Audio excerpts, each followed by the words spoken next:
புதுச்சேரி சூரியகாந்தி நகர் பகுதியில் வீடுகளில் புகுந்திருந்த மழைநீர் வடிந்துள்ளதால் வீடுகளுக்குள் சுத்தம் செய்யும் பணியில் வீட்டின் உரிமையாளர்கள் ஈடுபட்டு வருகின்றனர். இதுகுறித்த கூடுதல் விவரங்களோடு இணைகிறார் நமது செய்தியாளர் கிருஷ்ணா. அங்கு இருக்கக்கூடிய நிலவரம் என்ன?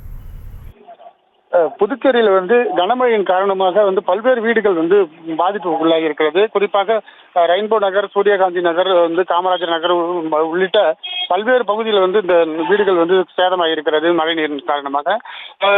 தற்போது பார்த்து நம்ம பார்க்குற இடம் தான் சூரியகாந்தி நகர். இது நகர பகுதியில் இருக்கக்கூடிய இந்த பகுதியில் 100க்கும் மேற்பட்ட வீடுகளில் மழைநீரானது சூழ்ந்திருக்கிறது. மழைநீர் சூழ்ந்து தற்போது வடிந்திருக்க சூழ்நிலையில் அந்த வீடுகளில் இருக்கக்கூடிய பொருட்களை சுத்தம் செய்யும் பணியில் வீட்டின் உரிமையாளர்கள் செய்து வருகிறார்கள். கடும் சேதம் ஏற்பட்டிருக்கிறது. புதுச்சேரியில் இருக்கக்கூடிய அனைத்து வீடுகளுமே தற்போது இதே நிலைமைதான் நீடித்து வருகிறது. அவங்க வீட்டில் இருக்கக்கூடிய அரிசி, பருப்பு உள்ளிட்ட வீட்டின் உபயோகப் பொருட்கள், எலக்ட்ரானிக் பொருட்கள் எல்லாமே அனைத்துமே பாதிக்கப்பட்டிருக்கிறது.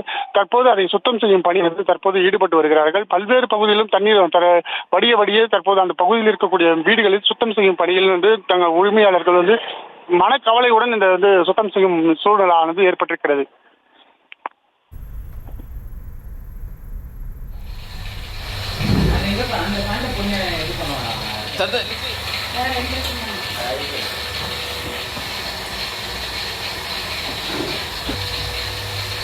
விவரங்களுக்கு நன்றி.